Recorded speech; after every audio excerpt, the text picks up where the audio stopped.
ఆలయం అంటే ఆత్మలయం అయ్యే చోటు.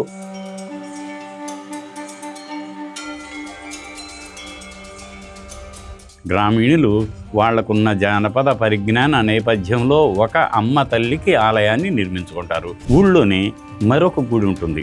ఆ గుడి ప్రధాన ఆలయానికి కంటే కొంచెం తక్కువ స్థాయిలో ఉంటుంది.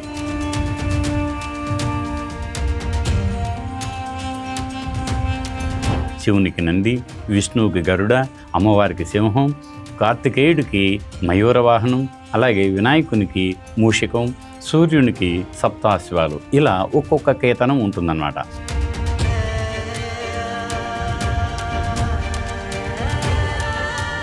నిత్యోత్సవ, వారోత్సవ, పక్షోత్సవ, మాసోత్సవ, సంవత్సరోత్సవ, ఆ సంవత్సరోత్సవాన్ని బ్రహ్మోత్సవం అంటాం మనం.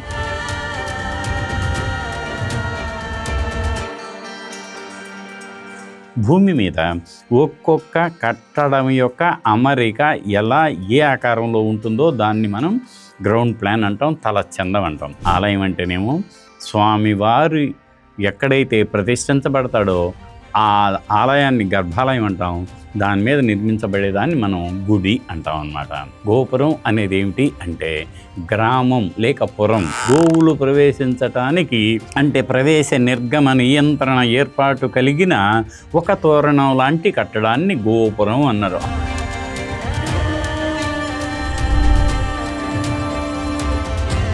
తీర్థాంతే తటనీతటే జలనిధే స్థీరే సరిత్సంగమే శైలాగ్రే అద్రితటే వనోపవనోరుద్యానదేశే తథా సిద్ధాధ్యాయతనేషు వా గురువరోర్గ్రామే పురే పత్తనే అన్యత్రాపి మనోరమే సుర సుజ్యాయై క్షితిం కల్పయేత్. సనాతన ధర్మంలో ఆలయాల నిర్మాణం, ఆలయంలో అనేక కార్యక్రమాల నిర్వహణ ఇవన్నీ కూడా ఇమిడి ఉన్నాయి.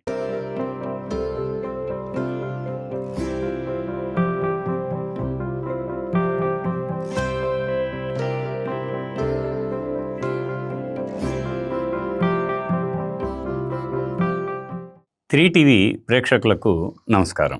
భారతదేశం సనాతన ధర్మానికి పుట్టిల్లు.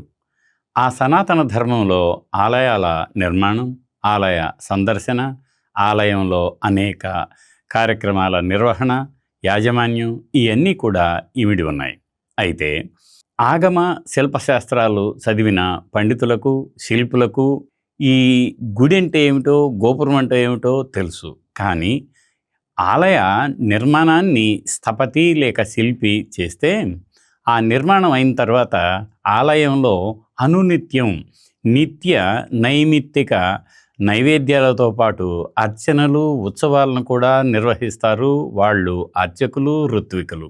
ఈ రెండు రకాలైనటువంటి విధానం, మొదటిది ఆలయ నిర్మాణం, ఆ తర్వాత ఆలయ యాజమాన్యం. యాజమాన్యం అంటే కేవలం మేనేజ్మెంట్ కాదు, ఇందులో మేనేజ్మెంట్లో అంతర్భాగమైనటువంటి ఆలయం లోపల చేయవలసినటువంటి అర్చనలు, ఉత్సవాలు, వీటికి సంబంధించినటువంటి విషయాలు ఇవన్నీ అటు శిల్పశాస్త్రం, ఆగమశాస్త్రం ఈ రెండిట్లోనూ చాలా వివరంగా చెప్పబడ్డాయి.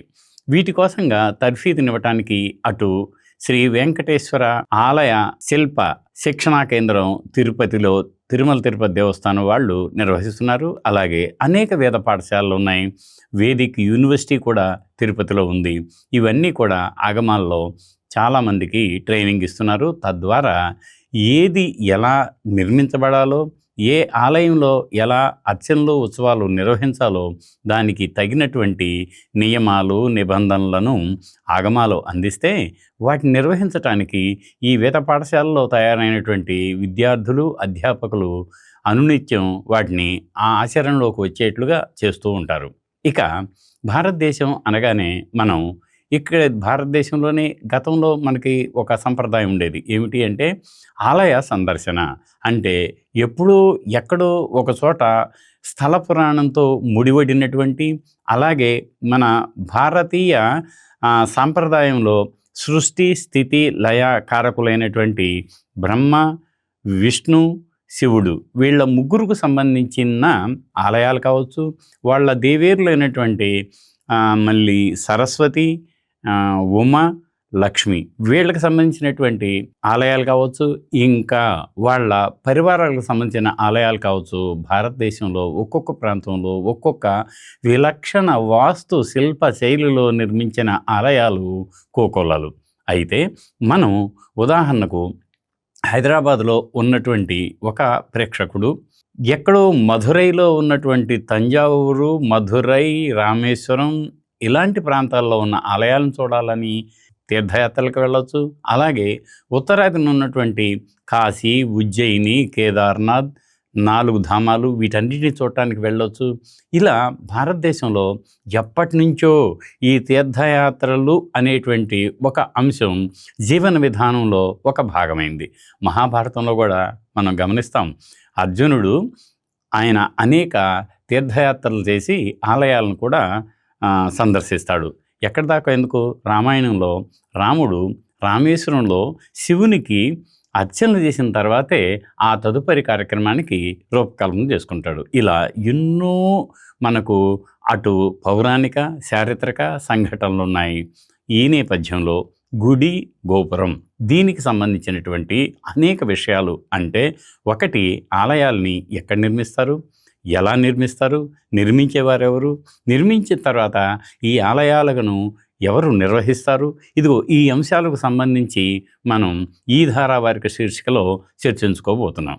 అయితే ఈరోజు ఇది కేవలం పరిచయ కార్యక్రమం కాబట్టి గుడి అంటే ఏమిటి, గోపురం అంటే ఏమిటి, అసలు గుడి గోపురం రెండు ఒకటేనా, సామాన్యులకి రెండు ఒకటే, కానీ కొంచెం అధ్యయనం చేసిన వారికి గుడి వేరు, గోపురం వేరు. మరి అసలు ఏమిటి దీంట్లో నుంచి అందరూ అర్థం చేసుకోవడానికి, లేదా అందరం గుడికి వెళ్తాం కాబట్టి ఆ గుడిలో ఉన్నటువంటి ఒక్కొక్క కట్టడాన్ని ఏమంటారు, దానికి ఉన్నటువంటి పేర్లు ఏమిటి, అలా అవగాహన అయినప్పుడు మాత్రం మనం తాదాత్మ్యం చెంది, ఇప్పుడు ఆలయం అంటే ఆత్మలయం అయ్యే చోటు అని అంటాం కదా, అక్కడికి వెళ్ళిన తర్వాత ఇంట్లోని ఈతి బాధలను కానీ లేక మరో రకమైనటువంటి మన సమస్యలను కానీ అన్నిటినీ పక్కన పెట్టి కుడికాలు గోపురం ద్వారా ఆలయ ప్రాంగణంలో అడుగు పెట్టినప్పటి నుంచి ఆధ్యాత్మిక చింతనతో ఆలయంలో ప్రవేశించి చుట్టూ ప్రదక్షిణం చేసి ఆ తర్వాత మహామండపం,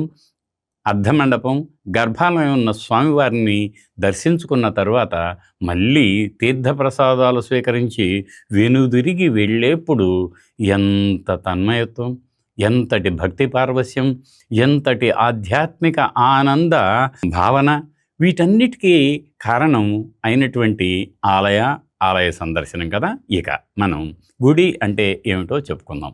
గుడి అంటే దేవాలయం. దేవాలయం అంటే కేవలం కొన్ని చోట్ల ఒట్టిగా గర్భాలయం మాత్రమే ఉంటుంది, గర్భాలయం మీద శిఖరం మాత్రమే ఉంటుంది, దాన్ని కూడా మనం గుడి అనే అంటాం.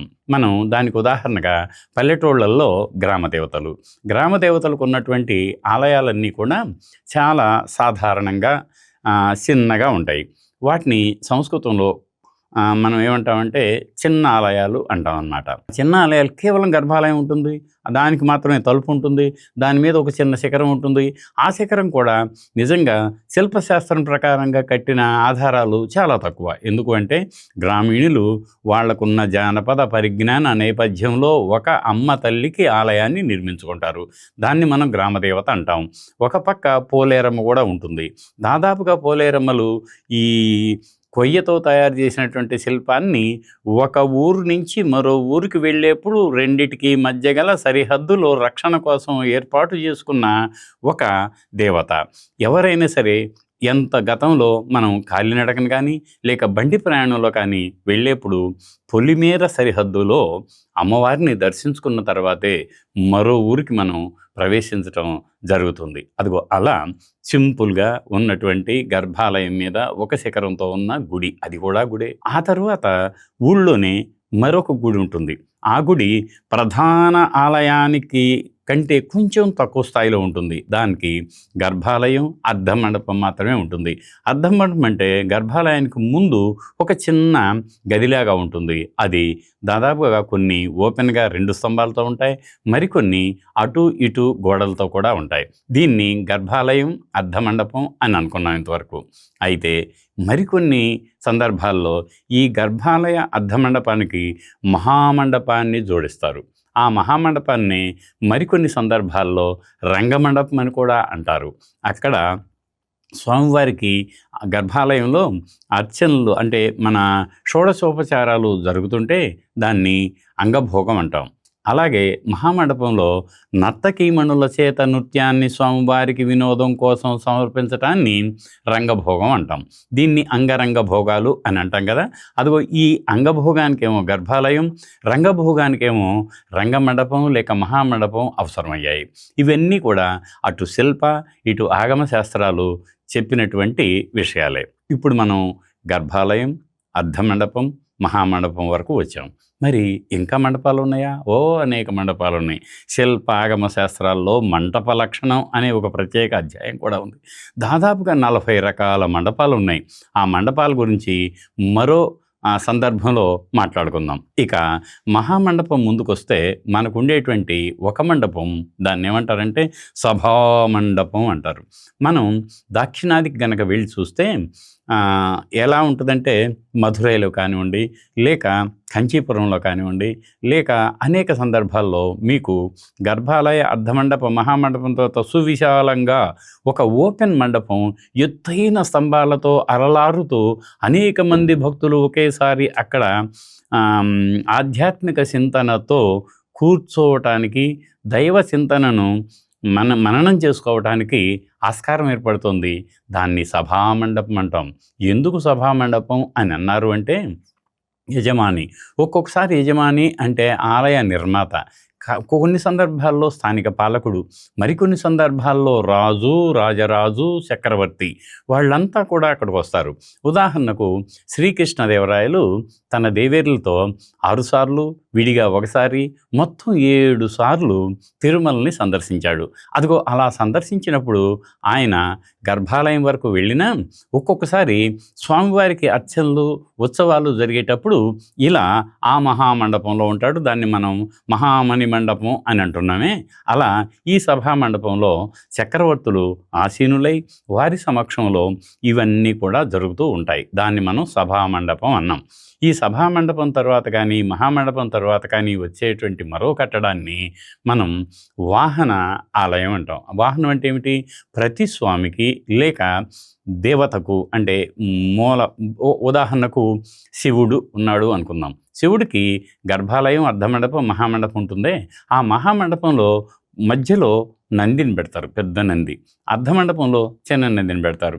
దాన్ని వాహనం. కానీ దానికి విడిగా ఒక్కొక్క సందర్భాల్లో బయట దూరంగా, కొంచెం దూరంగా సర్వవేళలా సిద్ధంగా ఉండే వాహనంగా విడిగా ఒక మండపం కడతారు. దాన్ని నంది మండపం అంటాం.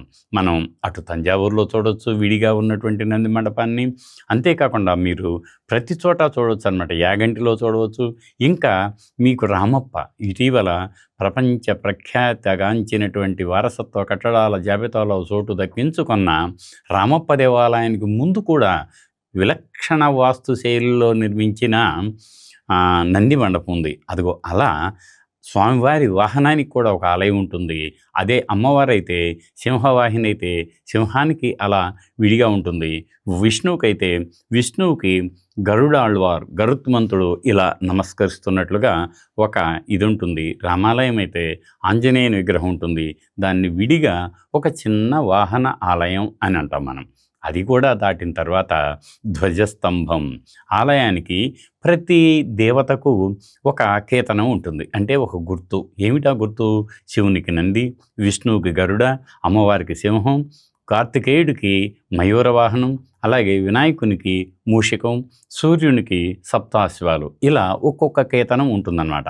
వాటిని ఒక ధ్వజం మీద రాసి దాన్ని ఏం చేస్తారంటే ఒక స్తంభాన్ని పాతి స్తంభం పైన దాన్ని అలా కనిపించేట్లుగా చేస్తారు. ఎందుకు అంటే రాత్రి వేళల్లోనూ అనేక సందర్భాల్లో గంధర్వులు, దేవతలు, కిన్నరులు, కింపురుషులు ఈ స్వామివారిని దర్శించేటప్పుడు ముందుగా అక్కడికి వచ్చి నమస్కరించి ఆ తర్వాత ఆలయ ప్రాంగణంలో ప్రవేశిస్తారు అన్న ఒక నమ్మిక ఉంది మనకు. అంతేకాకుండా స్వామివారికి కళ్యాణం ప్రతి సంవత్సరం బ్రహ్మోత్సవం అంటాం కదా, నిత్యోత్సవ, వారోత్సవ, పక్షోత్సవ, మాసోత్సవ, సంవత్సరోత్సవ, ఆ సంవత్సరోత్సవాన్ని బ్రహ్మోత్సవం అంటాం. మనం చూస్తున్నాం తిరుమలలో బ్రహ్మోత్సవం ఎంత వేడుగ్గా ఉంటుంది. ముల్లోకాల జనులంతా అక్కడే ఉంటే 3,000,000 దేవతలు అక్కడికొచ్చి స్వామివారి కళ్యాణాన్ని వీక్షిస్తున్నారా అన్నంత వైభవోపేతంగా జరుగుతుంది కదా. అదిగో ఆ నేపథ్యాన్ని మనం గుర్తు చేసుకోవాల్సిన అవసరం కూడా ఉంది. ఆ ధ్వజస్తంభం ఆ సందర్భంలో కళ్యాణ సందర్భంగా ముహూర్తాన్ని అనుసరించి ముందుగానే దీన్ని ధ్వజ ఆరోహణం అంటారు దాన్ని. అంటే ఈ పతాకాన్ని, ఆ వాహనాన్ని, స్వామివారి వాహనాన్ని రచించిన పతాకాన్ని ఆరోహణం చేస్తారు. ఆరోహణం అంటే పై వరకు తీసుకెళ్ళి రెపరెపలాడేట్టుగా చేస్తారు. ఆ తర్వాత అదొక హెచ్చరిక. అంటే స్వామివారికి కళ్యాణం నిర్ణయమైంది అన్నప్పుడు వారికి గౌరవ సూచకంగా మానవ మాత్రులమైన మనం కళ్యాణాలని, అంటే అప్పటికి ఏదైనా ముహూర్తాలు ఉన్నా కూడా జనరల్గా పెట్టుకోరు, ఆ తర్వాత నిర్వహించుకుంటారు. అది స్వామివారికి మనం ఇచ్చేటువంటి గౌరవం. మరి ధ్వజస్తంభం తర్వాత ఏముంటుంది? బలిపీఠం. దేనికి బలిపీఠం? బలి అంటే ఏమిటి? బలి అంటే ఏదో ఒక జంతువుని బలివ్వటం కాదు. నిత్య నైవేద్యాన్ని స్వామివారికి సమర్పించిన తరువాత అనుచర దేవతా గణాలకు కొంత ఆ నైవేద్యాన్ని అక్కడ మనం పెట్టడం జరుగుతుందన్నమాట. అది ఒక సంప్రదాయం. అందుకని బలిపీఠం అని ధ్వజస్తంభం తర్వాత ఒక చక్కటి ఆకారం ఉంటుంది, దాన్ని బలిపీఠం అంటాం మనం. అదే బలిపీఠం చిన్నగా నలువైపులా లేక 8 దిక్కుల్లో, ఆలయ ప్రాకారం వెలుపల 8 దిక్కుల్లో చిన్న బలిపీఠాలను కూడా ఈ బలి నివేదన చేయటం కోసంగా ఏర్పాటు చేసుకుంటాం. మరి దాని తర్వాత ఏముంటుంది? ఇక ఉండేది గోపురం. ఏమిటి అసలు ఈ గోపురం అంటే? ఇందాక మనం గుడి గురించి చెప్పుకున్నాం. గుడి అంటే గర్భాలయం మీద నిర్మించిన శిఖరంతో కూడిన మొత్తం కట్టడాన్ని గుడి అంటున్నాం మనం. ఆ గుడికి ఇందాక చెప్పుకున్నట్టుగానే గర్భాలయ, అర్ధమండప, మహామండప, సభామండప, ఈ అనుషంగిక కట్టడాలన్నీ కలిసిన దాన్ని మాత్రం మనం అక్కడ గుడి అనుకున్నాం. మరి గోపురం ఏమిటి?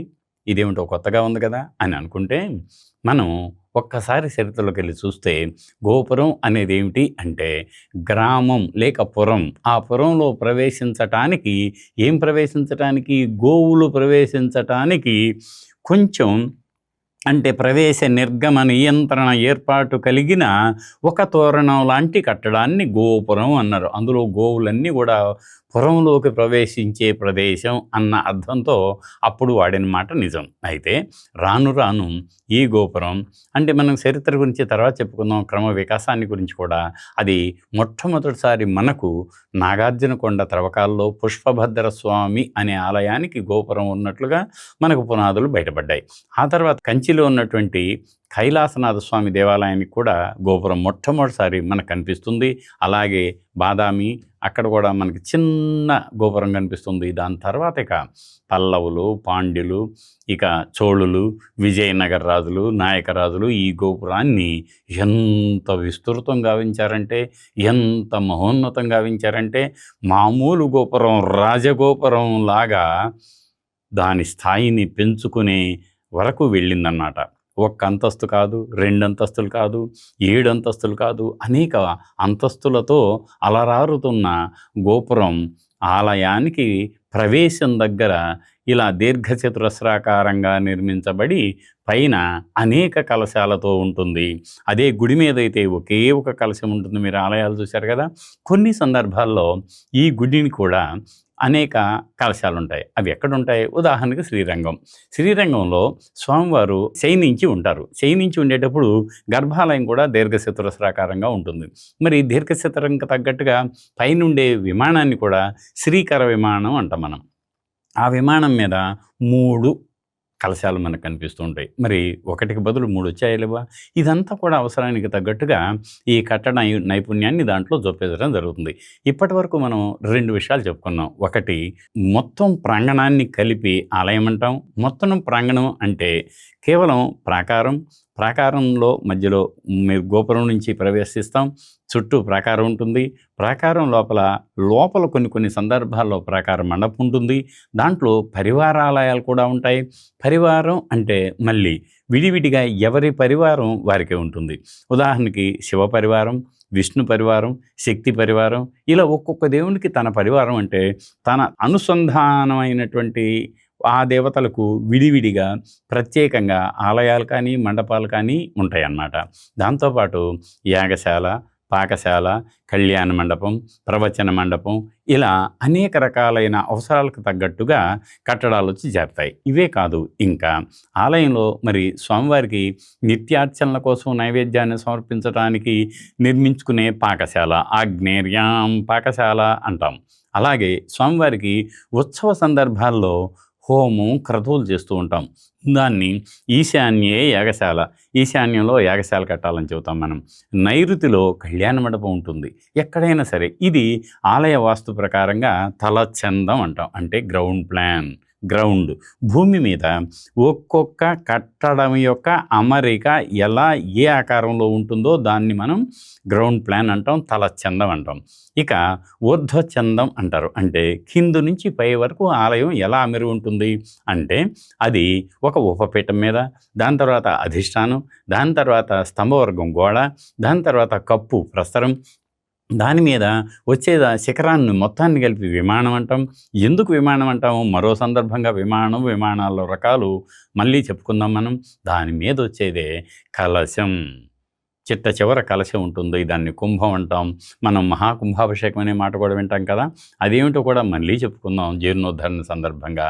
ఇలా సామాన్య మానవులు కూడా పల్లెటూళ్ళలో నుంచి బృందాలుగా, టూరిస్టులుగా ఒక్కొక్కసారి ఆలయాలకు వెళ్తూ ఉంటారు. సమయం లేక గబక్కన ప్రదక్షిణ చేసి గుళ్ళోకి వెళ్ళి కొబ్బరికాయ కొట్టుకొని స్వామివారికి ఇలా నమస్కరించుకొని బయటకు వస్తూ ఉంటారు. వాళ్లకు స్థాళీపలాక న్యాయంగా కొంతమంది సింపుల్గా, అదిగో చూస్తున్నారు కదా, చూడండి మీరు, శ్రీశైలం శిఖరం దృష్ట్యా పునర్జన్మన విద్యతే అంటామే. మనం శ్రీశైలం ప్రవేశించేటప్పుడే శ్రీశైలం శిఖరం కనిపిస్తుంది, ఇదిగో చూడండి మనం దగ్గరకు వచ్చామని వాళ్ళకు ఒక అయ్యో దగ్గరకు వచ్చేసామా, ఎంతో దూరం ప్రయాణించామే అన్నదాన్ని మర్చిపోవటానికి ఒక సందర్భాన్ని ఇదిగో ఇలాంటి మాటలు సూచిస్తాయి. ఇలా ఆలయం అంటేనేమో స్వామివారి ఎక్కడైతే ప్రతిష్ఠించబడతాడో ఆ ఆలయాన్ని గర్భాలయం అంటాం. దాని మీద నిర్మించబడేదాన్ని మనం గుడి అంటాం అన్నమాట. కానీ ఆ గుడికి ప్రవేశం కావాలి కదా, దానికి రక్షణ కోసం ఒక కాంపౌండ్ వాల్ కావాలి కదా, దాన్ని ఏమంటాం? ప్రాకారం అంటాం. మరి ఈ ప్రాకారం చుట్టూనేమో ప్రాకారం ఉంది, రాయి గోడ లేక ఇటుక గోడ. కానీ దాన్ని ప్రవేశించటానికి, నిర్గమం మళ్ళీ వెళ్ళటానికి బయటికి 2 రకాలుగా తూర్పున గోపురం ఉంటుంది. చాలాసార్లు 3 వైపులా ప్రాకారపు గోడ ఉంటుంది, 4 వైపులా తూర్పు మాత్రమే గోపురం ఉంటుంది.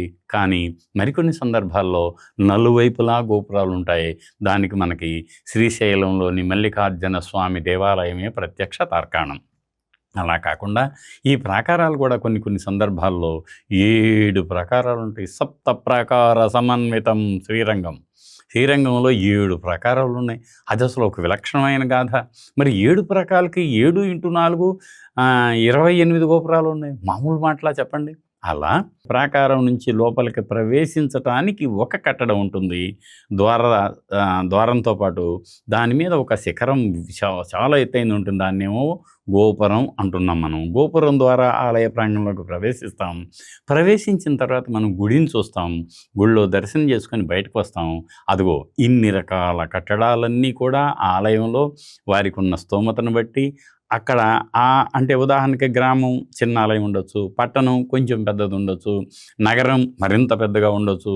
మధుర ఒక నగరం కదా, మరి ఎలాంటివి ఉన్నాయి? తిరుపతి ఒక నగరం కదా, ఎలాంటి గోవిందరాజ స్వామి ఆలయం ఉంది, ఎంత సువిశాలంగా ఉంది. దానికి ఉన్న గోపురాన్ని మనం ఇప్పటికి కూడా గాలిగోపురం అని పిలుస్తున్నామే.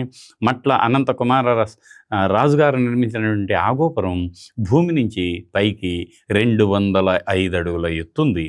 సువిశాలంగా ఉంది, ఎత్తుగా ఉంది. దాన్ని గాలిగోపురం ఎందుకంటామంటే అటు ఇటు ప్రాకారంతో బంధించబడినటువంటి ఆలయ ప్రాంగణంలో గాలి రావటానికి పోవటానికి ఈ గోపుర ద్వారం ఒకటే ఉంది కాబట్టి ఆ వచ్చే గాలి కానీ పోయే గాలి కానీ చాలా ఎక్కువగా ఉంటుంది కదా, దాన్ని అందుకని గాలి గోపురం అని కూడా సామాన్య జనులు పిలుస్తూ ఉంటారు. ఇదిగో ఇది గుడి అంటే ఏమిటి, గోపురం అంటే ఏమిటి, ఈ రెండింటినీ మనం వెళ్ళేటప్పుడు ఇక నుంచి మనం గోపురం ద్వారా ప్రవేశిస్తున్నాం, గుడిలోకి వెళ్తున్నాం, ఇదిగో గుడి అంటే ఇది అని తెలుసుకోవటానికి ఒక అవగాహనని కల్పిస్తుంది అని నేను ఆశిస్తున్నాను. ఆలయాలు మనం అన్ని చోట్ల చూస్తాం. అన్ని చోట్ల అంటే ఊళ్ళో ఉంటాయి, తర్వాత నగరాల్లో ఉంటాయి, పట్టణాల్లో ఉంటాయి, కొండల మీద ఉంటాయి, నదుల్లో ఉంటాయి, నదుల మధ్యన ఉంటాయి, నదులు కలిసే చోట ఉంటాయి, చెరువుల్లో ఉంటాయి, చెరువు కట్టల మీద ఉంటాయి, అడవుల్లో ఉంటాయి, కొండ కోనల్లో ఉంటాయి కదా. ఏమిటి అసలు ఇది? దీనికి కూడా ఏవైనా శిల్పశాస్త్రాలు కానీ ఆగమ శాస్త్రాలు కానీ ఏమన్నా విధి విధానాలను నియమాలను ఏర్పరిచిందా అంటే లేకుండా పోలేదు. ముందు కేవలం చెట్ల కింద, ఆ తర్వాత గుహల్లోనూ అవి సహజసిద్ధంగా ఏర్పడినటువంటి ఆలయాలు. ఆ తర్వాత ఈ కార్యక్రమాలు పెరిగిన తర్వాత స్వామివారికి కూడా ఎండకుండా వానకు తడవకుండా, అరే మనకు ఇల్లుంది కదా, వారికి ఆచ్ఛాదన లేకపోతే ఎట్లా, దానికి భద్రత లేకపోతే ఎట్లా అని ఆలయం నిర్మించడం ప్రారంభమైంది. ఆ ఆలయం 4 గోడలతో ప్రారంభమై సువిశాలంగా విస్తరించినటువంటి నేపథ్యాన్ని కూడా మనం చూసాం. మరి ఇది ఎక్కడుంటుంది? అటు మైదానాల్లో ఉంటుంది, కొండల మీద ఉంటుంది, ఇంతకుముందు చెప్పిన అన్ని చోట్ల ఉంటుంది. అలా ఉండటానికి ఆధారాలు ఏమిటంటే మనకు అనేక శిల్పశాస్త్రాలను ఆగమశాస్త్రాల్లో చెప్పినట్టుగా ఈ ఆలయ నిర్మాణానికి కూడా విధి విధానాలు ఉన్నాయి. శిల్పరత్న అనేటువంటి ఒక శ్రీకుమారుడు అనే ఆయన 16వ శతాబ్దంలో ఈ శిల్ప గ్రంథాన్ని రచించాడు. ఆయన ఏం చెప్పాడంటే అప్పటి వరకు నిర్మించబడిన ఆలయ నిర్మాణ స్థలాలను ఎంపిక క్రైటీరియా అంటాం మనం, ఆ ఎంపిక విధానాన్ని ఒక్కచోట క్రోడీకరించి ఒక 4 లైన్ల శ్లోకంగా చెప్పాడు. అదేమిటో మనం ఒక్కసారి చర్చించుకుందాం. ఏమిటి అంటే, తీర్థాంతే తటనీ తటే జలనిధే స్థీరే సరిత్సంగమే శైలాగ్రే అద్రితటే వనోపవనోరుద్యాన దేశే తథా సిద్ధాధ్యాయతనేషు వా గురువరోర్గ్రామే పురే పత్తనే అన్యత్రాపి మనోరమే సుర సుజ్యాయై క్షితిం కల్పయేత్. ఎంత అద్భుతంగా చెప్పాడు. ఏం చెప్పాడు? ఒకటి, ఎక్కడెక్కడ ఆలయాలు ఉండాలి అని అంటే తీర్థాలు అంటే, తీర్థం అంటేనే నదితో సంబంధించిన నీటితో సంబంధించింది కదా. తీర్థక్షేత్రం పుణ్యక్షేత్రం 2 ఉంటాయి. పుణ్యక్షేత్రం అంటేనేమో ఎవరైనా ఒక విశిష్టమైనటువంటి వ్యక్తి పుట్టి పెరిగి పరమపదించిన ప్రాంతానికి ఎక్కువ గౌరవం వస్తుంది, దాన్ని పుణ్యక్షేత్రం అంటాం. లేక చెట్టు, ఆ పరమ పవిత్రమైనటువంటి వృక్షాలు ఉన్నటువంటి చోట ఉన్నదాన్ని కూడా పుణ్యక్షేత్రం అంటాం, దాన్ని సందర్శిస్తాం మనం. అది కాకుండా తీర్థక్షేత్రం అంటే నీటి ఒడ్డున, నీటికి సమీపంలో, నీటిల్లో నిర్మించే వాటిని తీర్థక్షేత్రం అంటాం. అదే తీర్థయాత్ర. తరత్యనేతీతి తీర్థం అంటాం కదా, అలా. అయితే ఇక్కడ ఏం చెప్పారు? ఒకటి, తీర్థములు తీర్థాంతే అంటే ఎక్కడైతే నదులు కానీ వాగులు కానీ వంకలు కానీ ఉన్నాయో వాటికి పక్కన, తటనీ తటే, తటం అంటే చెరువు, తటే దాని యొక్క ఒడ్డు అంటే చెరువుల్లోనూ చెరువు కట్ల మీద. తర్వాత జలనిధే, ఎక్కడైతే జలం అంటే సముద్రం, జలనిధే అంటే వాటర్ సోర్స్ అనుకోండి, రిజర్వాయర్ అనుకోండి, జలనిధే అందులోను. తర్వాత స్థీరే దాని యొక్క తీరంలోను, సరిత్సంగమే నదులు 2 కలుస్తాయి కదా, అక్కడ మనం సంగమేశ్వరం అంటాం. కోడలి సంగమేశ్వరం అని చాలా ఫేమస్ కర్ణాటకలో. అక్కడే కాదు, మనకి అలంపూర్, జోగులాంబ శక్తి పీఠం ఉన్నటువంటి అలంపూరుకి 18 కిలోమీటర్ల దూరంలో కృష్ణ తుంగభద్ర 2 నదులు సంగమిస్తాయి. దాన్ని మనం సంగమేశ్వరం అన్నాం. అనేక చోట్ల సంగమేశ్వరాలు ఉన్నాయి. ఎక్కడైతే 2 నదులు కలుస్తాయో వాటిని సంగమేశ్వరం అని పిలుస్తారనమాట. దాని తర్వాత శైలాగ్రే కొండ మీద, అద్రితటే కొండ కింద సానువుల్లో. దాని తర్వాత వనోపవనం, వనం అంటే అడవి, ఉపవనం అంటే పార్కు, ఉద్యానం అనుకోవచ్చు అన్నమాట. మళ్ళీ ఉద్యానం కూడా చెప్పాడు. దేశే తథా సిద్ధ అధ్యాయతనం, సిద్ధులు మొదలైనటువంటి ఋషి పొంగవులు గతంలో ఉన్నా లేక ఇప్పటికీ సిద్ధులు ఉన్నా అదిగో వాళ్ళ ఉండేటువంటి నివాస ప్రాంతంలోనూ, గురువరోర్ గ్రామే గురువు నివసించినటువంటి గ్రామంలోనూ, పురే పురములోను పత్తనే పట్టణంలోను ఇతరత్ల మనోరమే స్వర సమిజ్యాయై క్షితిం కల్పయేత్. మనోహరంగా ఆలయాలను నిర్మించటానికి ఈ స్థలాల్ని ఎంపిక చేసుకున్నట్లుగా మనకు శాస్త్రాలు, అలాగే మనం ఎక్కడ చూసినా కూడా చారిత్రకంగా మీరు చూసేటు కాశీ విశ్వేశ్వరుడు అన్నపూర్ణ ఆలయం నది ఒడ్డునే గంగా తీరంలోనే ఉంది. అలా అన్నమాట. మనం ఎవరికి వాళ్ళు మనం వెళ్ళినప్పుడు మనం చూసే ఆలయాల్ని ఈ క్రైటీరియా ప్రకారమే ఉంటాయి అన్నది మనం గమనించుకోవాల్సి ఉంటుంది.